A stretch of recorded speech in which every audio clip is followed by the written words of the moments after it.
Hi there, everyone, and welcome to the DMU and I podcast. I've just finished a podcast with Simon Navin, who's a director within our Geomatics team, and Sam Catling, who leads our Geomatics team, talking about what our Geomatics team can do for our clients. Our clients have a massive task on their hands with trying to achieve net zero, and the Geomatics team is going to be absolutely fundamental to achieving its success. There's some really exciting innovation. We talked about satellites, we talked about geospatial, we talked about lasers. All of these things are going to help our clients achieve what they need to achieve over the next 10, 20 years. Hi guys, welcome to DMU and I podcast. And today I have got Sam and Simon joining me. You may notice that we're looking very cool today because it is actually, we're doing this on a Friday and it's our dress down day. I say cool, I'm probably not looking cool, but the other two are obviously looking very cool. Sam, if you just go through and explain where you started at DM, where you come from, what you're doing now, and then I'll move on and ask Simon the same question. About 7.5 years ago, James, you interviewed me. Very scary situation at the time. So I joined. I was a rural surveyor. Came across, was a right-hand man to the lead of the water sector.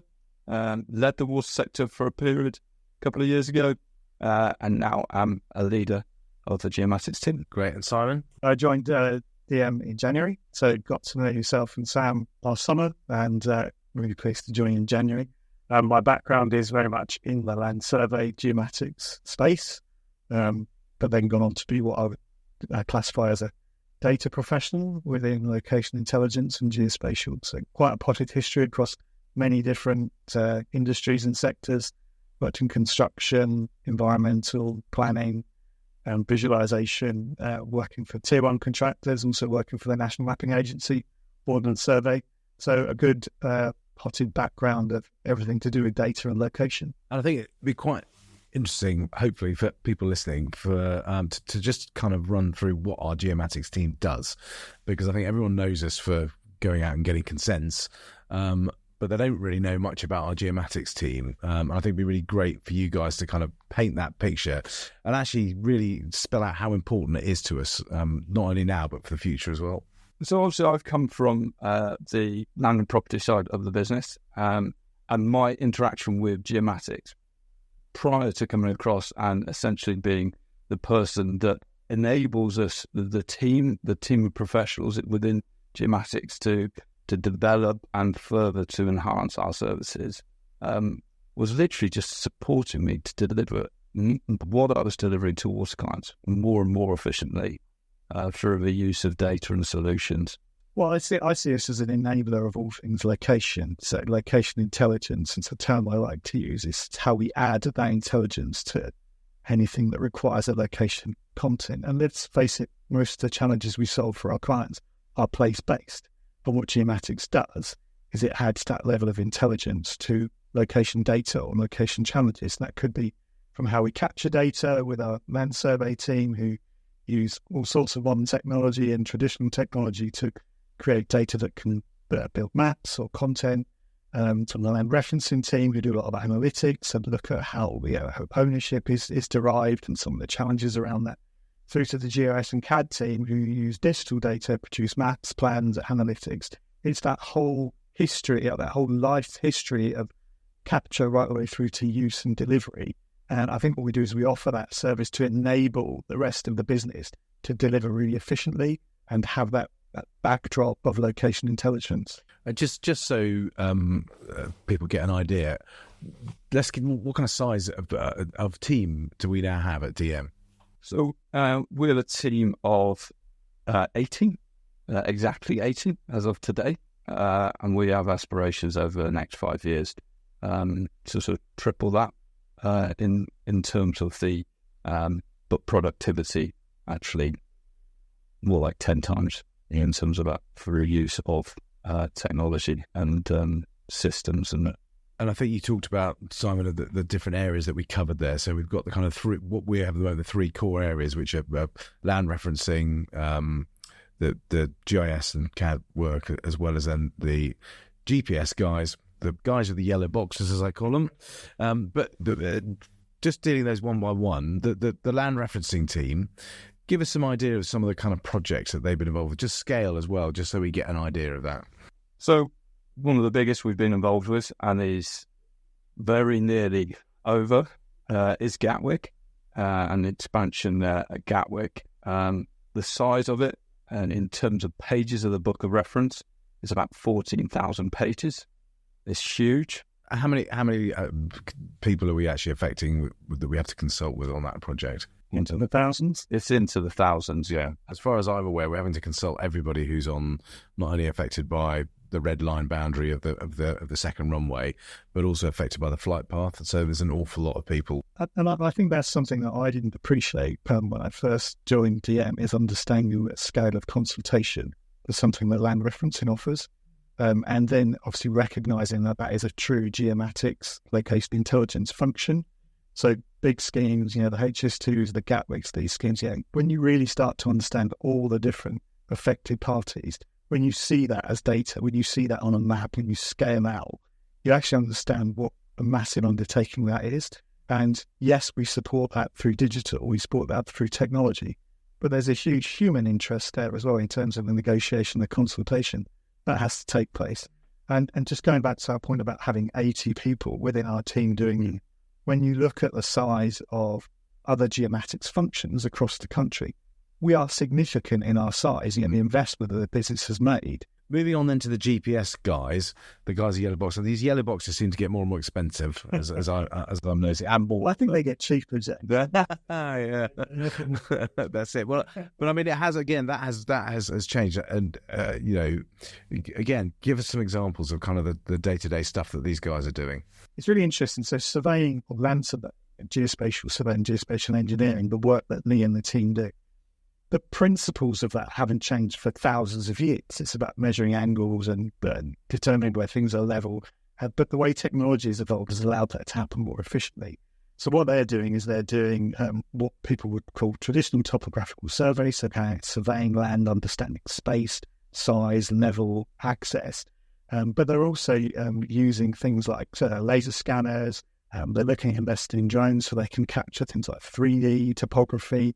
They can start to look at different sensors on different instruments and capturing lots and lots of data at any one time that then can be mined and mined again. Mm-hmm. So whilst they're doing some of the very kind of traditional survey type approaches, they're also investing and looking at ways that we can measure once and go back and mine the data over and over again. And they're doing this for a variety of clients. It could be road access for compounds. It could be long kind of linear infrastructure where they're walking a line and looking at what infrastructure exists below the surface using GPR, for example, ground penetrating radar. So there's lots of things that they do that are strings to their bow that, again, allow them to capture very high accuracy, very high resolution information that then goes on to be used for lots of purposes. One of the projects that certainly caught my eye is this Caden Gas project in London, where they're having to change the way gas mains go up buildings. You can't put them inside them anymore. They're going to go outside, and it has an effect on a listed building. And they're able to go out there with their magic box. Yeah. You'll tell me what it is. Take a picture, and it digitizes it. Yeah, so they're using laser scanners, and what a laser scanner does is it effectively throws a drape of laser points across the surface, and that allows you to model from that, take drawings from that, create imagery from that. It's such a reflection of what you see, and it's really powerful. You can change the resolution of that, and it can be down to millimeter levels of accuracy. Yeah. So we've got data that we can then use over and over again for multiple purposes, whereas previously with traditional land surveying, you would go out and survey for one specific purpose. You might have to do that again and again and again. The other area, which I think, again, is probably our fastest growing area, is our GIS and CAD function that we draw on. And you don't kick me under the table here because you said, don't mention this, whatever. But, back in the day, because I'm very old, as you can see, when we set this business up, we thought we were were really forward thinking. We had AutoCAD Lite, I think it was called in those days. Grown up colouring in is what we called it, and we used to do that. But yeah, the world has changed massively.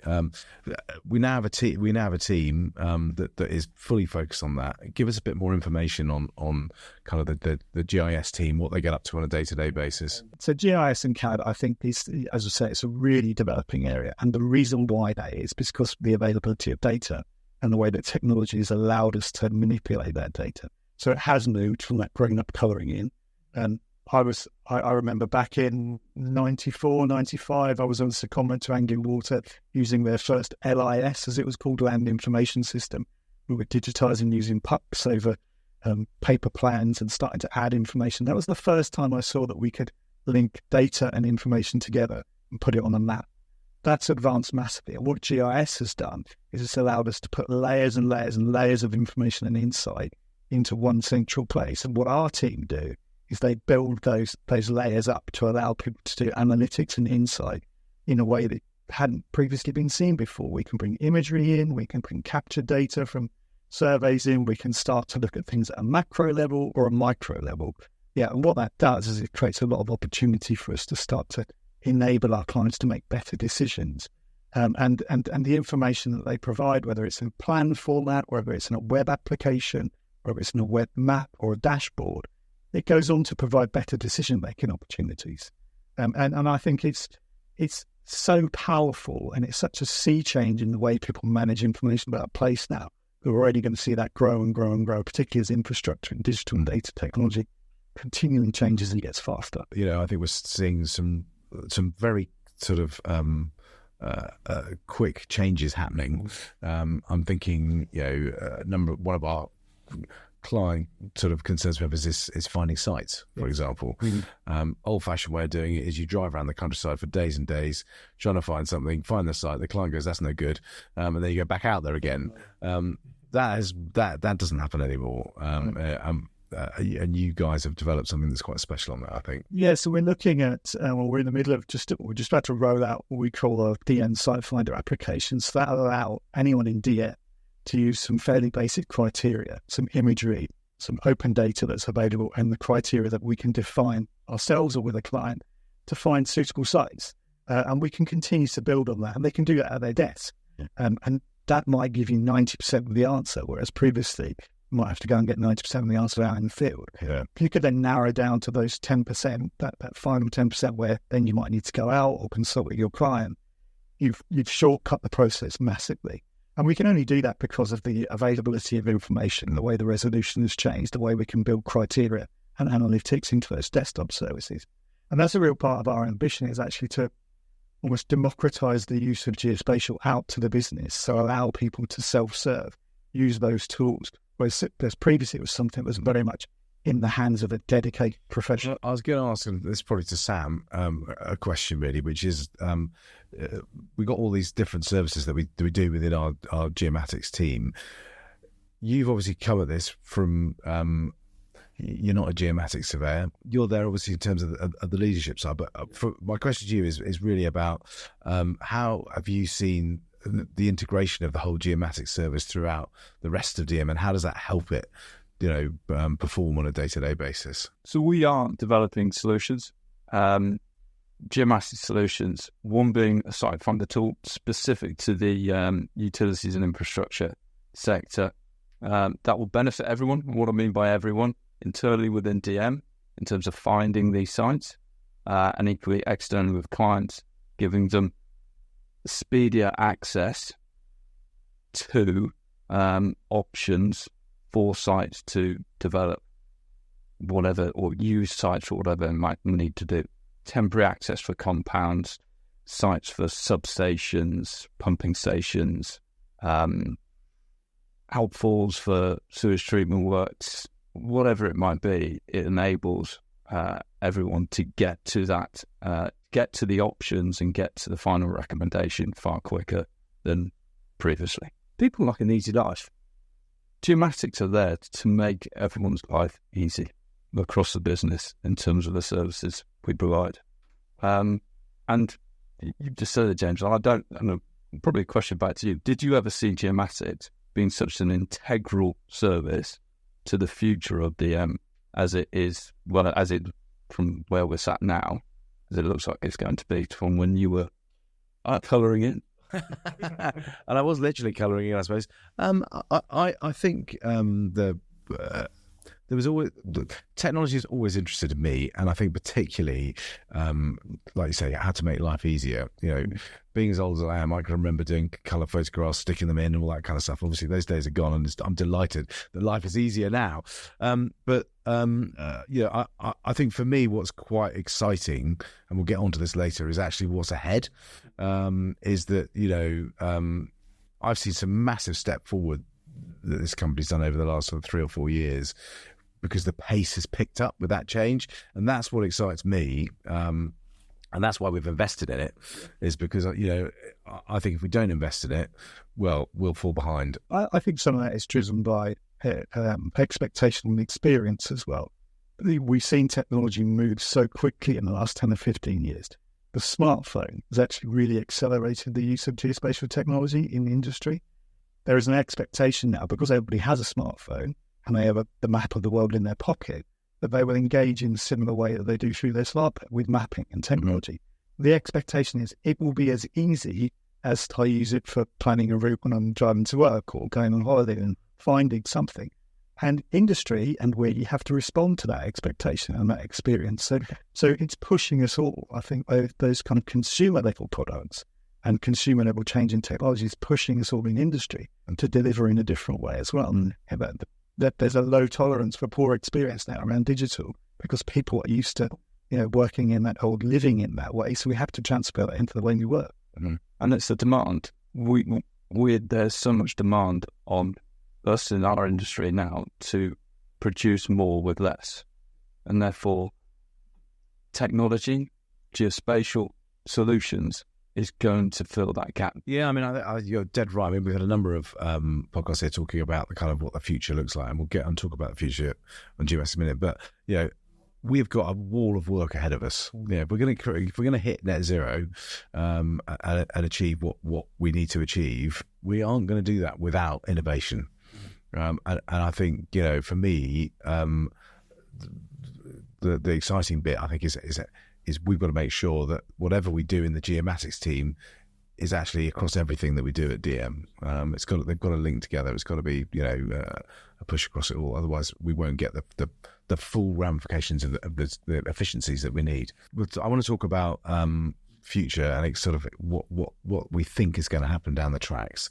The press is full of AI is the buzzword, which I think some people are really excited about it. I mean, there's a joke goes around that if you put AI on any business case in a business moment, it gets a tick because I think it's got the word AI on it.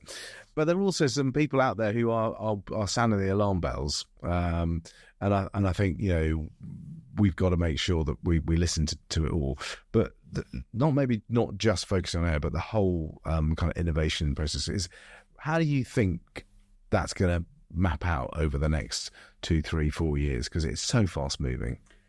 It is, and it's going to be a challenge for anybody to keep pace with it, because there are some huge tech players, huge tech giants that are going to just bulldoze ahead. There are going to be challenges around ethics and privacy when it comes to the use of data, whether it's AI or not, whether it's just machine learning or just large systems that crunch data. Then there's always going to be some challenges around that. I think we've uniquely positioned though, as you say, there's a wall of work ahead of us. Yeah. We've got a great position. We've got a great ambition to be tech and data led and to innovate. And the key thing about innovating is to bring change and bring that impact.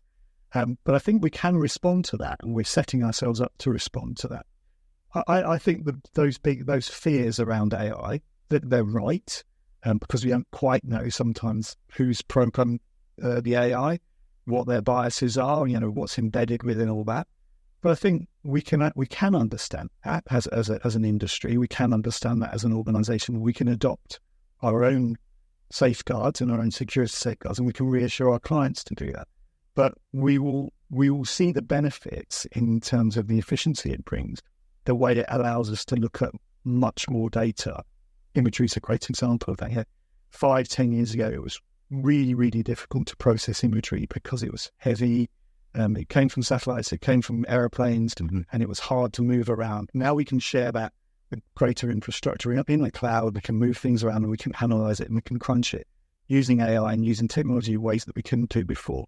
That can only benefit us and benefit our clients and benefit the whole drive towards net zero, because it can give us greater insights more quickly. So we will be on that train. We will be doing that. Yeah, they are some of our ambitions, but we'll certainly recognise the need to ensure that things need to be secure. We need to understand the provenance of the data, who's created it, why. Yeah, I mean, I think one of the challenges I think we've all got is the amount, like you say, it's the pace and the amount of investment that's needed to get there. Now, we absolutely want to be at the forefront of all of that, but you're right, we need to do it in a careful way. How do you think our world is going to change, though, in terms of, if you look back, this business and professional services as a whole have been very much a kind of an hourly rate sort of business. That's the way they do it. How do you think that's going to evolve and change as time goes on?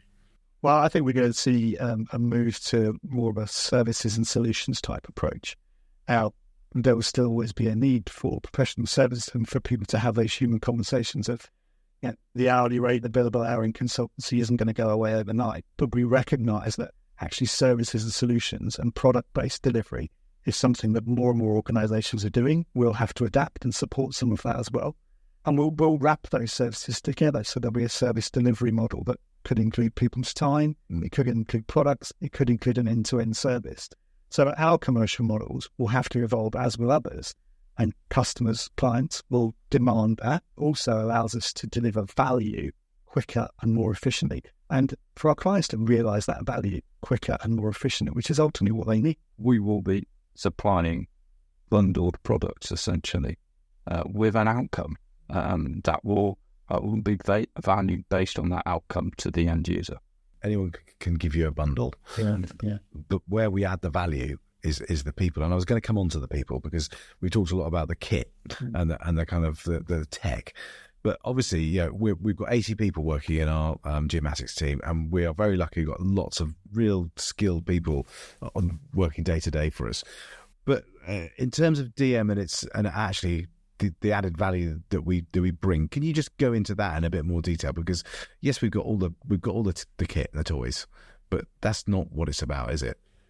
We realise that actually the services we're providing to the clients on the client side, they're not data people, they're not in this world as I am, but our people are able to explain in layman's terms and really get across that sort of speed of understanding of the solution or the locational intelligence, to enable the client to take that information, to take that data and really accelerate programs and reduce costs in terms of the delivery on their side. And I think equally what I'm seeing is that, actually our clients do have their internal teams who are very skilled in this area. And actually, you need people with similar skills to talk to each other. And that's where the real progression happens. It's those things of just understanding your audience, isn't it? And helping people to learn that those are the things you need to know before you go into those conversations. So we might sit as a group and prep for a session or a meeting, whatever it might be. Who's going to be there? Will there technical people be in the room? Will they understand if we start talking technical? What's the balance we need to have? And that builds and grows skills amongst our people. And it's great to see us having people who can flip like that from being deeply technical to being very personal and understanding those client challenges straight away. Where do you see the challenges on that side for us in terms of people? How are we going to attract the right and the best people into DM to really make sure we hit these targets that we're trying to hit? Well, I think attraction and retention in any organisation starts with its culture. And this organisation is a fantastic culture. A one-team approach. We're all part of a good community moving forward together. But we need to recognise also that our skill base is going to change. We're going to offer different services. We're going to offer different solutions. Therefore, we're probably going to see a change. And this is across the geomatics industry. We're seeing more of a shift towards development of tools and services and solutions than we are to seeing people going out and capturing data, for example. That's becoming a faster and more accurate process because of technology. the interpretation of data, and then the analytics and the requirement to process that, to create solutions from it, to mine it, to really pull insight from it. That's where the skills are starting to come. So data scientists, people who can look at kind of, the deep lying underlying trends within data, we're definitely going to see those kind of skills needed. But that, we will attract people because we will be the good place to work. We'll have the right culture. We'll have the right training. We'll have the right opportunities for people. We'll have agility for our existing people to try new things and do new things. So it's not just a case of we want the next fad and we want someone with the skills around that fad. They have to still be able to fit within our team and grow within our team, fit with our ethos. Sam, just from your perspective, you're the man who has to go and report up the positives and the negatives.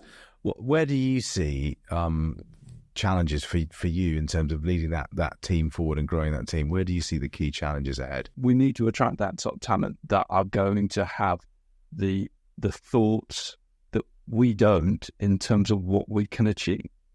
And that is going to be not the key challenge, but a key opportunity for us. I think we talked about our talent base, where our talent base is going to come from. We are employing people from degrees now in geography.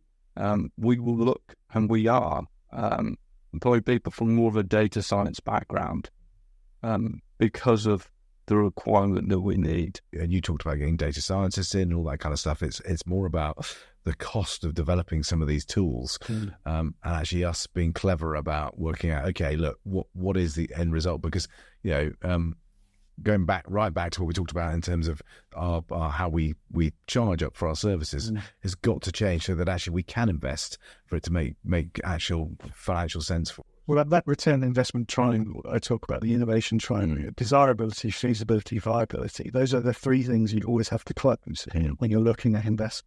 Does somebody want it? Is it viable? Can we do it? Is it feasible in terms of return investment to us? And that might be a different way of thinking as we start to build out solutions and services and products. But we have to get in that mindset because that's more of how the industry is moving. At DM, I always feel we've been quite brave, certainly some of the decisions we've made.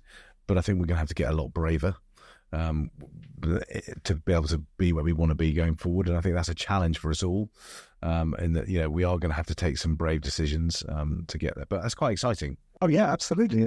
We should all be slightly on the edge, outside of our comfort zone. I think when we're making some of these choices, feet over the edge of the cliff sometimes, because there's some big choices to be made and some big decisions to be made, and some things won't work, and that's innovation, and that's growth. That's taking a chance, isn't it? Yeah, and I think even with our sort of history of what we've done, not just on Geomatics, but just developing systems at DM, we haven't always got it right. You never do. But God, you learn when you don't get it right. Of how to get it, how to not make that mistake again. And I think there is that process you need to go through. Right, just changing then. Not changing the subject, but just in terms of kind of an area that I think is really important is new toys, new kit, all that kind of stuff. Really, really exciting, and of course we all want that. But underneath it all is data, and you've talked a lot about data today already. Where do you see that going in the future in terms of, if I was being totally honest now, I think that a lot of companies have a lot of work to do on their data. They've got a lot of data, but is it in a useful form? Probably not. Where do you see that going? Where do you see us being able to really help with that? I think first we have to frame the data challenge. I can't quite remember the stat, but there is some stat that 90% of all the data that's ever been captured ever in the world was created in the last 10 or 15 years. And when you think about that statistic, it's mind-blowing. And what that means is there's an awful lot of data that's collected and isn't utilised, and therefore no value is being created from it. So the challenge for any organisation, an organisation like ourselves, is to get the value from the information that we already have. Yes, we'll continue to collect more data in the future, but all the things that are sitting on these virtual shelves, all the things that can give us insight, whether it's compliance data, whether it's operational data, whether it's data that's going to accelerate our business going forward, we have to start to squeeze the money from it. Make the asset work harder. Great. So I hope that people listening to this will have really understood that, there's a really exciting future here. And in terms of the kind of services we're going to be able to offer clients, they are going to be very different.